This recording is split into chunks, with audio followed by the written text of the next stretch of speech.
Hello, Dr. Brant Hulsebus here, and welcome to another edition of Ask the Chiropractor. Ask the Chiropractor is my little podcast that I do when someone has a question about chiropractic or chiropractic care. I try to answer. I'm a chiropractor here in Rockford, Illinois. I'm a proud graduate of Palmer College of Chiropractic, and I'm happy to be the team chiropractor of the Rockford Ice Hogs. Let's dive into it.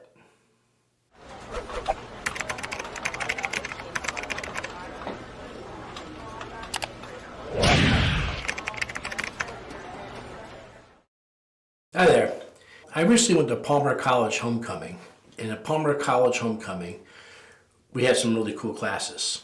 And one of the things we focused a lot this time on classes was about blood sugar. There's a lot of new drugs that have hit the market, primarily talking about type 2 diabetes and weight loss.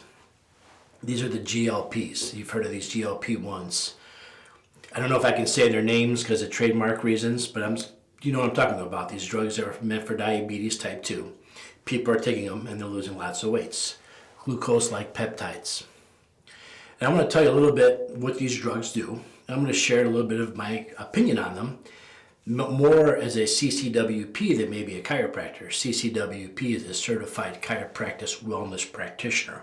It's one of my postgraduate diplomas I have where we study wellness and how we're really supposed to eat, move, and think. Now, the first thing I'll say about these drugs is if you have someone with a fatty liver, grossly overweight, maybe their knees and hips are shot and they can't exercise, I believe these drugs could possibly save their lives. I'm not going to come out against them. There's definitely a purpose for them, but I want to tell you a little bit what happens when you use them, what to expect when you're on them, maybe some alternatives that you can do, and maybe dive into some more different topics.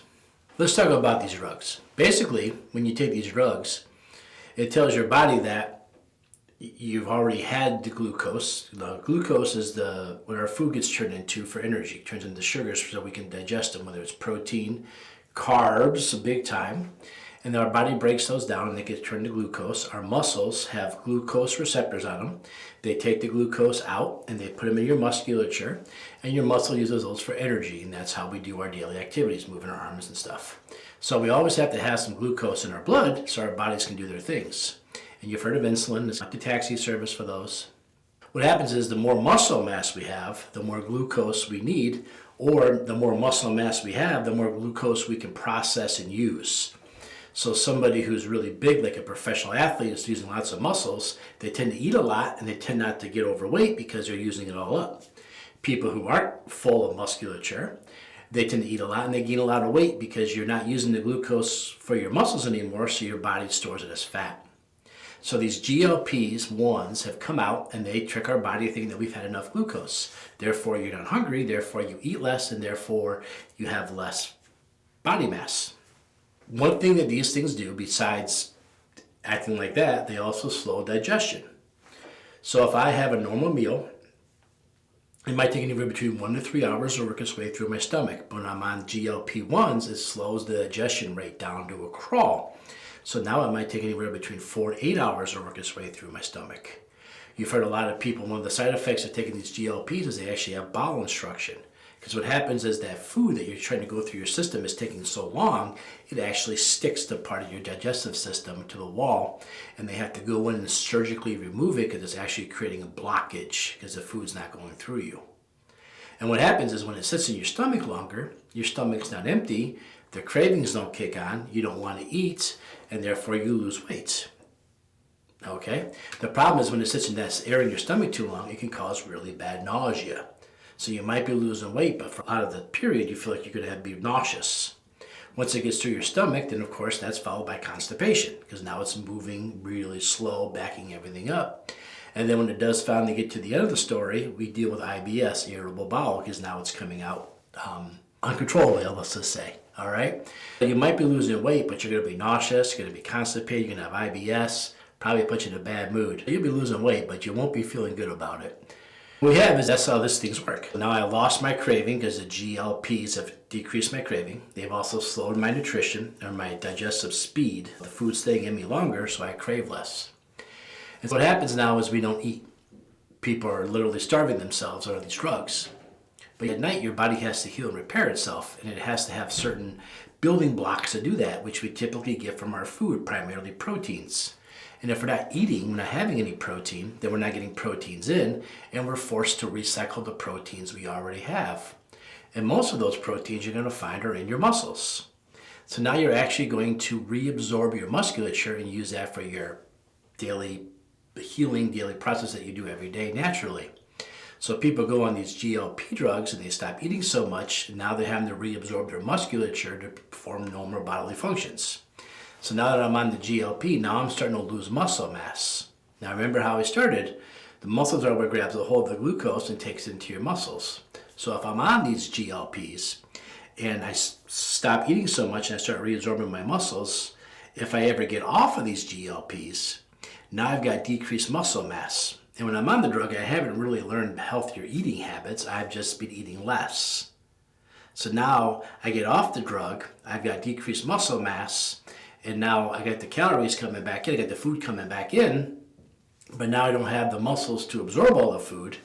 And now we see that people are worse off than when they started in some cases because of the lack of muscle tone, the lack of muscle development due to the reabsorption rates.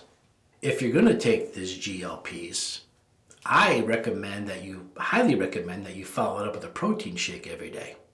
That sounds pretty simple, but when everything in your body is telling you you don't want to eat, you don't need to eat, and you're already nauseous and constipated, trying to chug a protein shake can be a real struggle.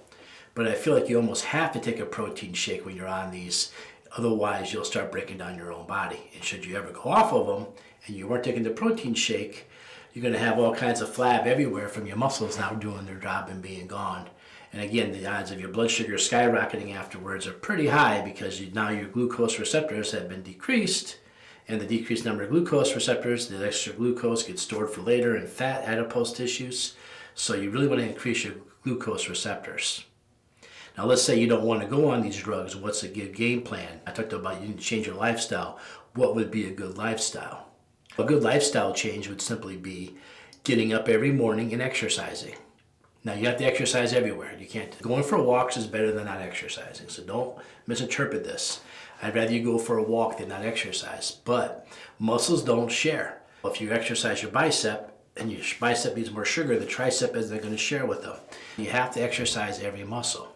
Now when you exercise your muscles and you get bigger, more active muscles, you increase the number of glucose receptors. You increase the number of glucose receptors and you don't change your diet, you're already better off. And exercising in the morning is better than at night, but exercising at night is better than not exercising. When you exercise in the morning, all the research shows that your cells continue to divide and make more of these glucose receptors all day long. When I exercise at night, they do the same thing, but now I lost the whole day when I could have been doing that because at nighttime it slows down and stops the building part. You want to try to exercise in the morning. That's why you see me a lot of times post. I'm at the gym, Movement Fitness, at 5 o'clock in the morning, many days of the week, and you can come join me. That's my attitude. I'm there trying to do that and build that up and get that going. By the way, I follow every exercise up with a whey protein shake for recovery and to build more muscles and more fast twitch stuff. If you look at a previous podcast, you'll see I didn't want to have fast twitch muscle fibers and the benefits of whey protein.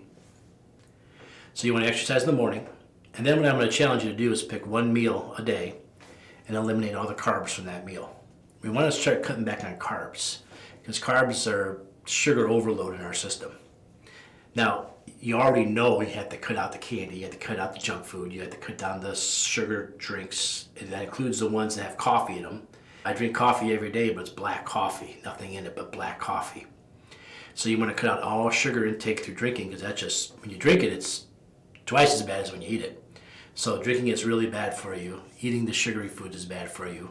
But let's start cutting back on our starches and our carbs. Let's cut back on our corn, our potatoes, our rices, our breads, and all that stuff. Let's just try to have a meal with none of that.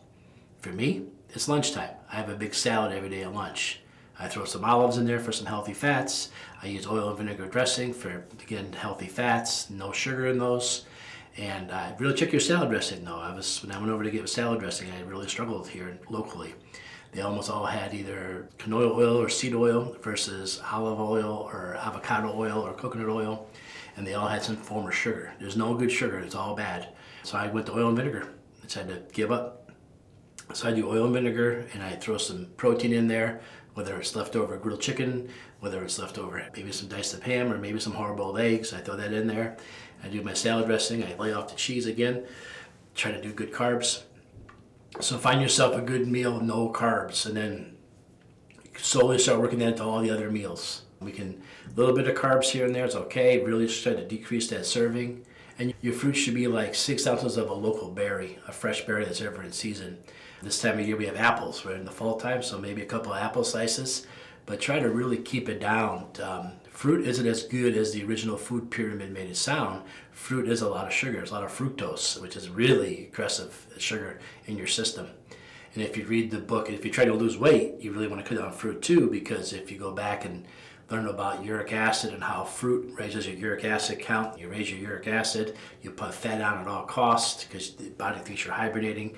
Check out the book, The Fat Switch. It's a really cool book about this. But you really want to cut down your fruit too. So healthy fats, good vegetables, and protein is a way to go. So there's my 2 cents. That's the challenge I'm doing to myself, and I would challenge the rest of you to join me. Started this process about 2 weeks ago. There you have it, chiropractic care, chiropractor's perspective on the GLP peptides. If you have any questions about this GLP stuff, if you have more depth, come back for a future podcast. I'll tell you more about that. Other than that, if you have any questions about chiropractic or chiropractic care, ask your chiropractor. Chiropractor is the only ones qualified to answer questions about chiropractic. Getting a little bit off topic today about chiropractic, a little bit more about this stuff, but I've been asked a lot of questions about it. What's my opinion on it? Bottom line, if it's crisis mode, this drug works pretty good. And you better follow it up with some protein shakes. If you know someone that's already on it, you better have them take protein shakes.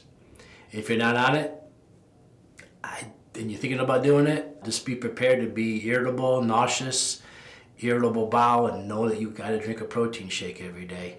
And more insurance companies are cracking down on this drug and not renewing your prescription, so you got to make sure that you do that protein shake, otherwise you're going to have a lot of more negative, harmful side effects. There you have it. Chiropractic's opinion on GLP-1 drugs. Thank you.